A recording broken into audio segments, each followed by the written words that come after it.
All right, what we're going to cover in this segment is how to break out and how to dissect the 3-to-1 balance of the relationship that we touched on in the previous segment, how you have to adjust this model to match the personality of your personality and theirs as well. Now, the goal of all this and how to set up this 3-1 is to connect constantly and to empower the mentee. All right, we're going to discuss whether this is really about business or is it about relationship? What's the balance of that? And then again, we're going to look at the one mark of the relationship is being able to resolve problems quickly together. That's a key mark. We'll discuss that on the back end on how you go about doing that, how you have that conversation. And then, of course, how you then structure your mentor and mentee one-on-one meetings. All right, so let's get started. Okay, so the 3-1 is a good balance to keep y'all, and it looks sort of like that. I guess it looks sort of like the blue is the casual, the gray is the formal. And so you do is you first start the ramp up, filling it up with blue, filling it up with a casual human, and then you layer on top the business. So then it becomes an ongoing conversation of blue and gray, blue and gray, blue and gray, as you increase and you increase, and it becomes more and more, but you never lose the mentoring approach. You never lose that, because that's what gives fuel to it, that allows you to say, so tell me what else is going on. Boom, open up. So tell me what's going on. Boom, tell me, boom. Okay. Another, after James left, another similar COO came on board, and he used the same style. He was a little different though. He would honestly come in, and he told me early up, Maurice, our meetings, I'm not going to run them. I'm like, oh, okay. Because he said, I know you know how to run these meetings. Okay. So I'm not going to run them. So I'm just going to walk in and I'm going to act like a staff member. I'm like, okay, what does that look like? I'm going to walk in and I'm going to say this. Hey, Maurice. Okay. What's up, boss? That's it? Yeah. I'm going to walk in. I'm going to say, so tell me what's going on and tell me what to do. Are you serious, David? And he's the one that told me about the cockroach thing. He said, remember, I run scared. You tell me what to do. I'm like, okay, now you know, so whereas James was like more like, I'm going to set it up. I'm going to show you, then you take over. Well, I did that for a year and a half, 2 years with James. Then James left. Then David came in. Obviously, somebody told him, Maurice knows how to run meetings.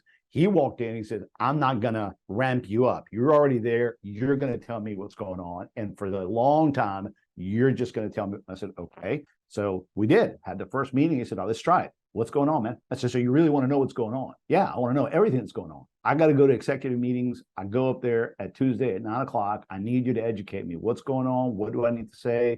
What other executives I need to push? What are the issues? What offices aren't working? I need you to educate me and put a list every time we meet on what I need to go do. And you tell me what you're doing and where I need to support you. I'm like, okay. So he said, Maurice, you're in charge. I'm supporting you.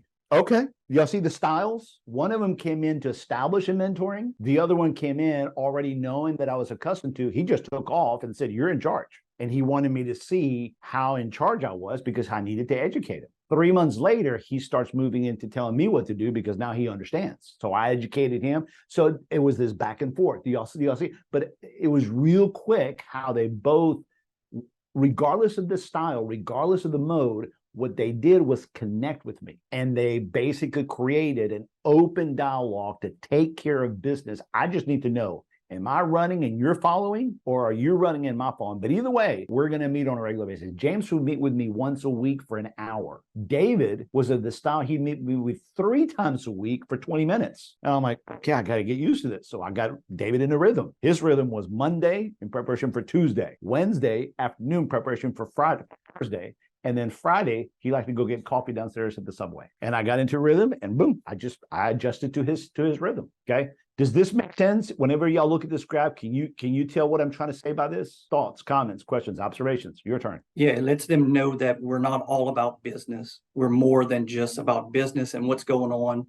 Even though, yeah, we're here at the workplace, it's more than just business. We want the relationship with you. Right. Yeah, I heard another student, another one similar session like this. They said it this way. They said, so it is all business, but you're adding the human element. I said, yes, if you want to say it where it's human and then business, at the end of the day, I got to get you to perform. But I'm going to do it by adding this human element where it doesn't feel like business, because I want business to happen. But me to drive you for business without putting that human element, we're trying to, that's the wrong approach. So do you see how you could say it that way too? But as long as it fosters business, right? Right. Like when I was having a one-on-one with one of my staff, and we were kind of in the personal, the human part of it. She had just gone through something, personal at home and everything, and, you can tell when someone's going through something, so we were talking about it a little bit, letting her open up, and she brought out a good point about herself. She kind of opened up about herself. She says, the only thing I know how to do, because it's been taught to me and it's all I've ever done all my life, is to fight. She goes, so when I got into this situation at home, that's all I know how to do is just to fight for it, and things like that, So you can learn so much about your staff when you sit and talk with them and let them open up. Right.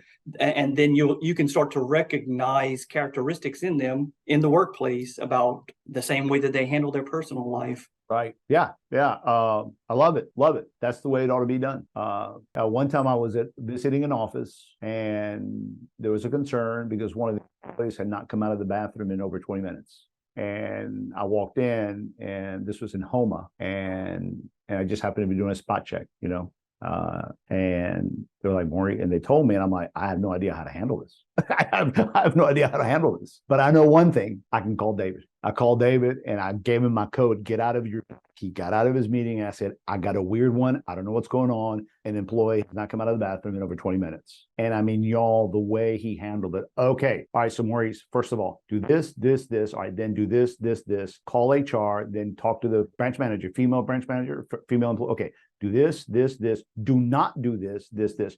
Go do it. Give me a call on my side. I'm going to go to HR and let's text each other. You see what I'm saying? I knew I could talk to him. And then once we handled it, and it's like, oh, so that's how you do it, But it was because I could do the same thing as you mentioned, Anthony. I could talk about anything with my mentor so that when business decisions had to be made, I knew I could always call my mentor. So what I want to do, because I don't want to miss this part, is I want to layer back the one-on-one meetings. This is what I've been telling you guys in the past, okay? Make sure that you have a structured approach to your meetings, things we need to announce to each other. Let's go over reports, assigned items, top projects, new business, brainstorm issues, progress review. I am not in any way saying don't do that. That's what we mentioned. Your one-on-one should happen in a formal, structured way. But what we're adding is we're adding the human element. We're adding this cherry on top about the mentoring to this. Okay. And all of you should have some type of document that you guys are using to keep up with this. But remember, we become that formal just to be structured, but you don't become formal to where we lose the humanness of it. Okay.